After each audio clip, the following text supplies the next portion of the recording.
gaya itu loh. Makasih ya kalau itu loh. Untuk tema kali ini Bapak akan mengajar tentang mengenal gaya belajar. Di sini ada yang udah tahu tentang gaya belajar? Belum. Tahu. Kalau udah tahu coba sebutin.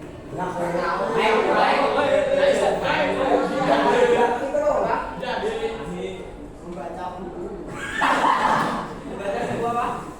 Buku apa ya, Di? Belajar ya? Udah pernah ya? Oke, nanti Bapak akan membaca mengenal gaya belajar. Ini sedang Oke, untuk gaya belajar sendiri itu ya, itu adalah kombinasi dari diri kita untuk menyerap ilmu, terus untuk mendapatkan pengetahuan dan intinya modal awal kita. Jadi kalau kita tahu gaya belajar kita, nantinya kita akan tahu caranya mencari informasi dan juga menyerap ilmu dan juga cara kita mengolah bagaimana kita mendapatkan ilmu. Ada yang mau bertanya tentang gaya belajar? Enggak.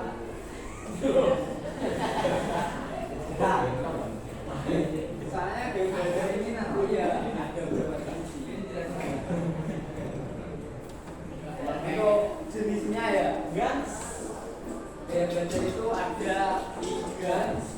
Ada yang udah tahu salah satunya? Visual. Visual itu apa?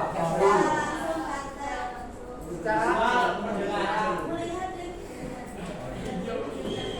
Belajar dengan cara melihat.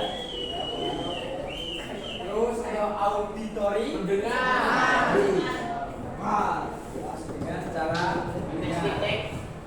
Terus untuk study tahu nggak? Praktik. Belajar itu ada 3 itu kan seperti. Nah untuk ada 3. Yang belum tahu, itu ada ciri-cirinya. Jadi kalian itu bisa tahu gaya belajar kalian itu dari ciri-cirinya juga. Untuk ciri yang pertama itu mengingat apa yang dia daripada yang didengar. Jadi teman-teman nanti itu seorang yang memiliki gaya belajar visual biasanya itu lebih cenderung untuk melihat. Jadi kalau ibaratnya guru mau nerangin itu lebih melihatnya itu bibirnya daripada pendengarannya. Soalnya gaya belajar visual itu lebih mengutamakan dari penglihatan guru. Untuk selanjutnya itu kita melakukan sesuatu tanpa ada di dalam kelas. Jadi untuk gaya belajar visual juga ini biasanya suka visualisasi.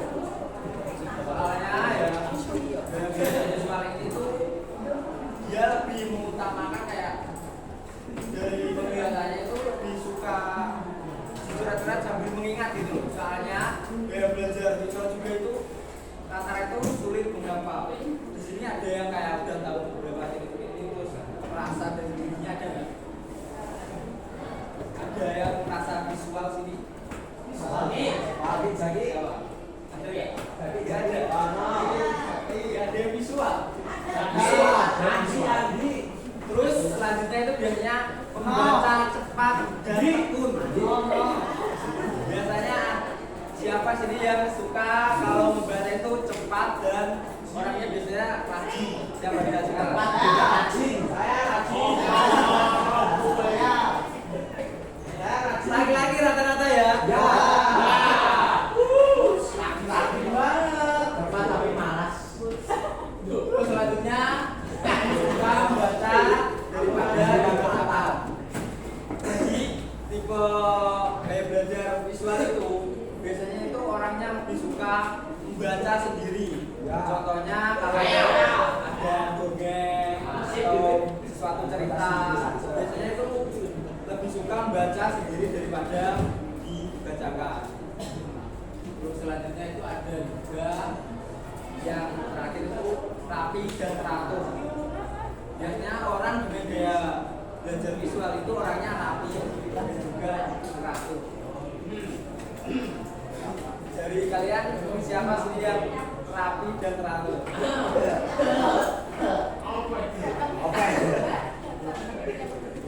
Oke, untuk dari gaya belajar visual ada yang mau ditanyakan? Oke, ada. Udah paham semua? Paham. Yang selanjutnya itu gaya belajar auditori. Untuk gaya belajar auditori itu biasanya itu kalian lebih suka mendengarkan dan juga ini biasanya kalau baca itu tidak pernah kayak kesulitan, kayak ibaratnya kalian itu kalau nonton apa ya YouTube atau apa itu gak harus melihat, biasanya kalian itu lebih cenderung dibiarkan terus mendengarkan itu bisa paham sendiri. Itu gaya belajar auditori. Terus ada juga itu menggerakkan diri mereka dan mengucapkan tulisan di waktu ketika membaca. Jadi kalian itu biasanya itu tuh lebih ke mengucapkan bibir dan juga kalian itu lebih mengucapkan yang kalian tulis di buku kalian sendiri. Soalnya dari gaya belajar kayak apa ya, tidak suka menulis kata-kata itu. Gaya belajar ini tuh lebih ke menjelaskan. Sebenarnya cerita itu ada banyak, tapi orang cuma merangkum cuma aja. Selanjutnya itu punya orang dengan gaya belajar auditori itu biasanya berbicara dengan keras. Di sini ada yang berbicara dengan keras. Biasanya lebih ke auditori. Soalnya orang kalau yang berbicara kayak cepat atau kadang juga ada telat itu kadang maksudnya visual. Soalnya rata-rata juga visual itu orangnya cenderung pemalu.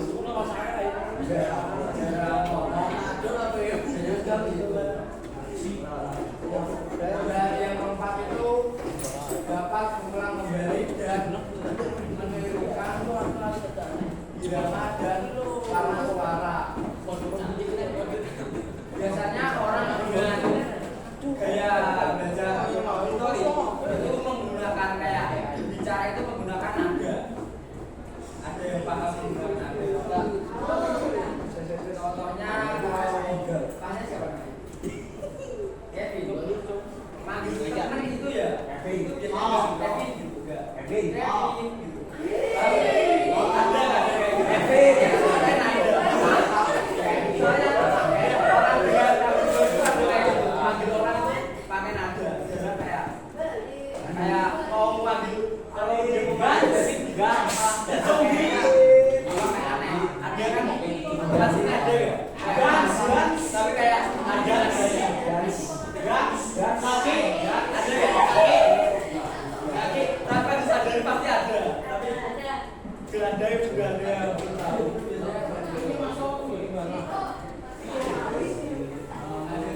Itu orang dengan gaya belajar itu bagus dalam bercerita dan juga berbicara. Biasanya orang dengan gaya belajar auditori itu orangnya itu cerewet, orangnya cerewet.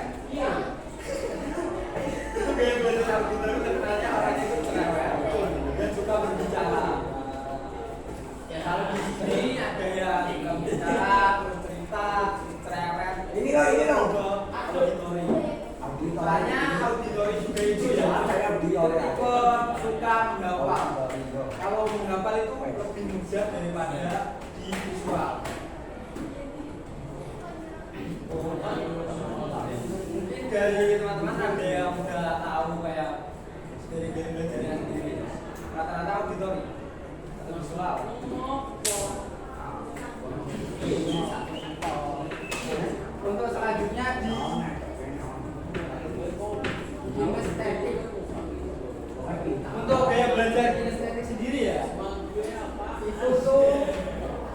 yang biasanya itu bersentuhan dengan sesuatu untuk memberikan informasi agar bisa ingatnya. Paham yang gimana tuh? Biasanya ya orang dengan gaya belajar kinestetik itu ada yang gaya belajarnya itu kayak kalian itu mendengarkan dulu itu tapi sambil menulis. Biasanya seperti itu. Soalnya gaya belajar kayak kinestetik ini jarang kayak orang yang memiliki itu. Ada juga kan saya kayak ada teman ya itu ada sambil menggambar terus sambil mendengarkan. Ada juga tuh teman itu sambil main catur itu sambil bercerita. Sumpah nggak bohong itu ada kayak itu. Jadi dia itu main catur itu sambil cerita cerita bisa catur. Kan bisa beneran bisa. Dia juga nggak percaya tapi emang itu nyata. Orang Kristen itu semua hal kayak ibaratnya melakukan itu sambil kayak ngapain aja itu nggak bisa kayak diem terus dengerin itu kan nggak paham. Orang Kristen itu seperti itu. Jadi emang langka juga ya. Emang gimana ya? Ya emang langka. Katanya itu sulit gitu. Terus untuk ciri-cirinya sendiri yaitu selalu berorientasi fisik dan banyak bergerak. Jadi untuk kinestetik sendiri itu biasanya itu lebih usil juga. Itu usil, banyak bergerak. Kalau apa itu nggak bisa diem rata-rata. Di sini ada. Tapi nggak bisa diem. Biasanya seperti itu ada. Terus tapi kalau kinestetik itu kadang gaya itu juga apa ya? Juga cuma satu aja itu. Kadang ada yang campuran aja. Kayak di audiovisual, tapi jarang. Kalau ada yang kinestetik pun langsung kinestetik beneran pun jarang. Ada cuma beberapa itu. Terus selanjutnya itu berbicara dengan perlahan. Orang dengan gaya belajar kinestetik itu biasanya bicaranya perlahan, terus biasanya agak pelan. Ya seperti itu. Kalau kalian tahu itu kayak mau ngomong keras aja itu gak bisa. Memang kebiasaannya itu sudah ngomongnya perlahan. Terus di selanjutnya itu suka menggunakan peralatan dan media. Nah itu tadi udah kalau kasih contoh untuk gaya belajar itu kan tadi ada yang pakai peralatan kayak alat tulis atau permainan atau sambil menggambar itu udah kayak emang gaya belajar sendiri. Terus menyentuh orang untuk mendapatkan perhatian mereka. Biasanya orang kinestetik itu tuh jarang memanggil tapi menyentuh. Jadi temennya itu disentuh, kalau manggil itu sambil disentuh. Jadi rata-rata kayak gitu kinestetik itu. Jadi juga kayak ngobrol apa itu kayak apa ya susah. Jadi malah kayak sentuh siapa terus ngajak ngobrol. Biasanya kinestetik itu seperti itu. Terus ada juga tadi yang belum apa ya, biasanya kayak belajarnya itu kinestetik itu bisa lewat kayak ada praktek, fisika seperti di luar lapangan seperti itu. Terus untuk gaya belajar kinestetik itu biasanya itu orang itu kalau menyentuh sesuatu yang menurutnya informasi itu biasanya itu langsung paham. Jadi kalau mau ibaratnya mencari ilmu atau mencari apa sesuatu yang belum paham, cuma menyentuh aja itu kadang orang kinestetik itu langsung paham. Kadang emang unik gaya belajar kinestetik itu, tapi langka.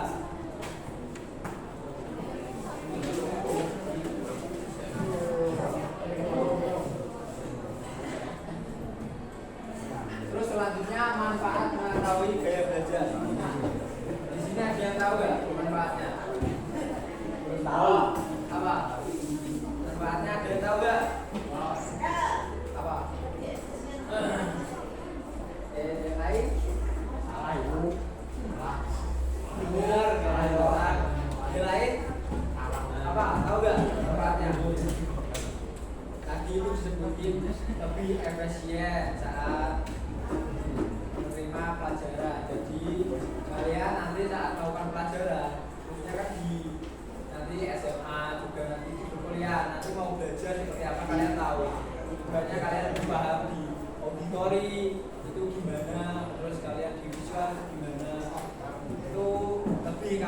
mudah menyerap ilmu. Itu seperti itu.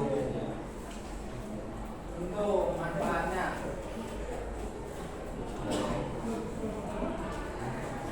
manfaatnya itu ada di keuntungan akademik. Yang pertama itu memaksimalkan potensi belajar. Jadi ini tadi untuk keuntungan di akademik, nanti kalian itu belajar itu lebih maksimal.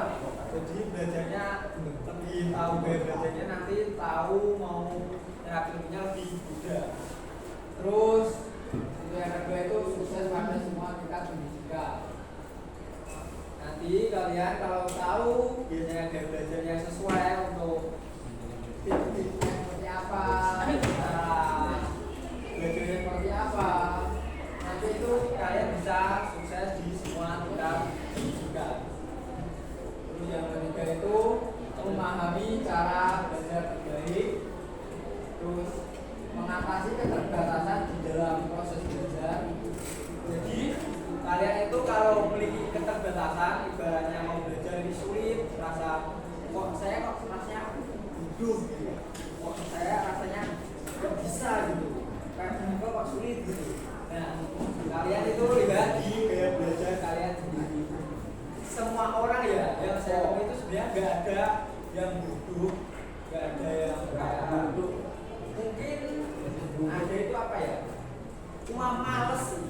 Yang saya cuma males. Kalau kalian nggak malas, itu ya apa ya? Ya pinter semua, nggak bakal kayak nggak bisa gitu. Malas orang.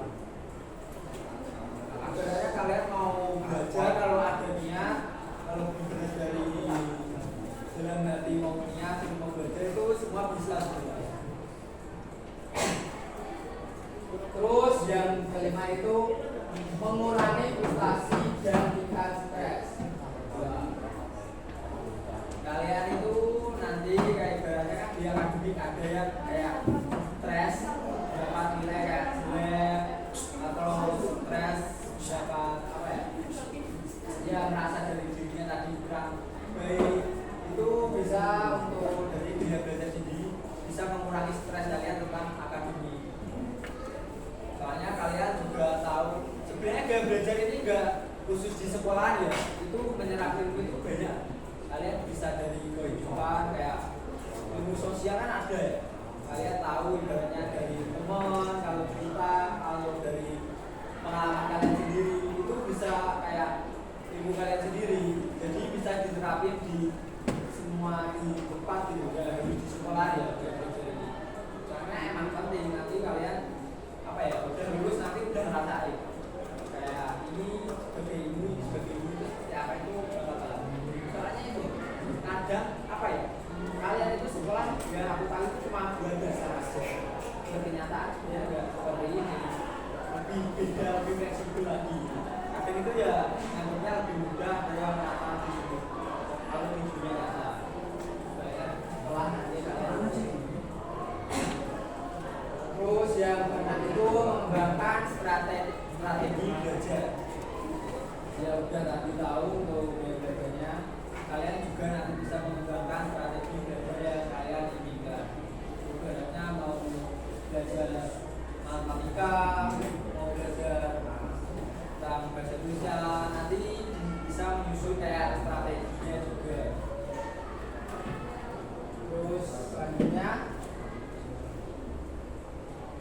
keuntungan pribadi. Untuk keuntungan pribadi itu biasanya meningkatkan rasa percaya diri dan harga diri. Kalau kalian itu kayak tahu pengetahuan yang kalian inginkan atau sesuatu yang kalian pahami, kalian itu bisa meningkatkan percaya diri dan juga harga diri kalian. Ibaratnya kalau kalian merasa kurang tahu dari teman-teman kalian, terus dari diri kalian itu kayak apa ya? Rasa kayak kurang lah dari segala sesuatu. Nanti kan kalian merasa kalau udah bisa itu nggak ada yang merasa kayak begitunya gitu kayak kalian kurang pengetahuan terus kalian merasa kayak ya kurang pengetahuan jadi ada yang itu kalah. Kalau untuk dari teman-teman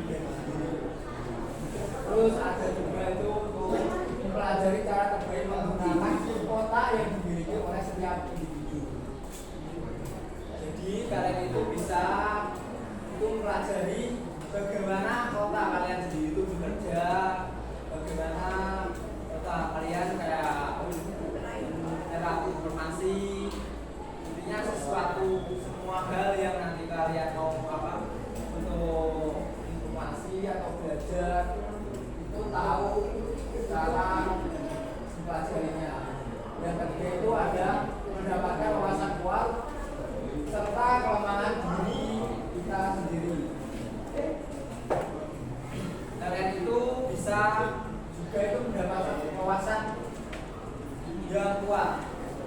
Ibaratnya kalian kalau udah tahu gaya belajar kalian, kalian udah ada planning mau ini mau belajar apa mau apa, nanti wawasan kalian lebih kuat dari diri kalian sendiri. Ibaratnya mau belajar tentang apa ya, tentang bahasa Indonesia. Sekarang IPS itu masih ada nggak? Ada kan maksudnya. Sejarah ada nggak? Juga untuk sejarah kan ada. Ganti ya. Saatnya jam ke-9 dimulai.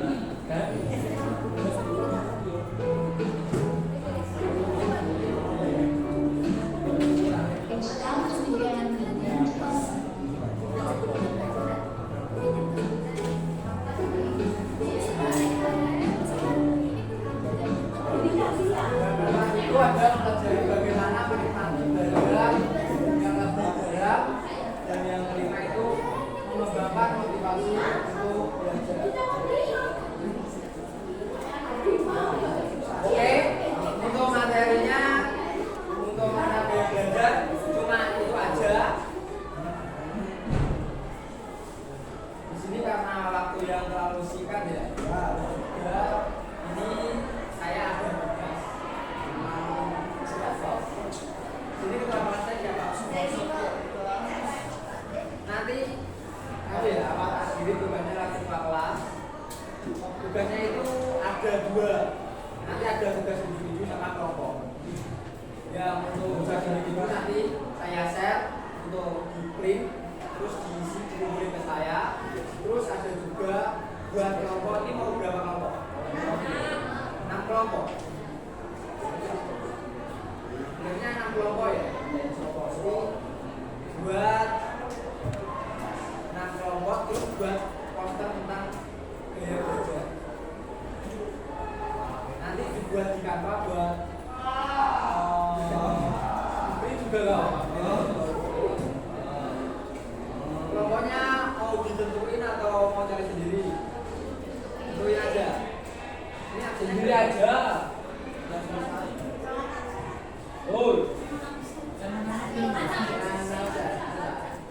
Sendiri 5 aja ya.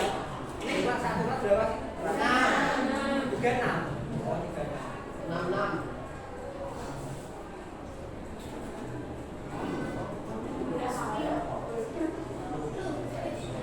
Disepin. Ini kelas aja ya.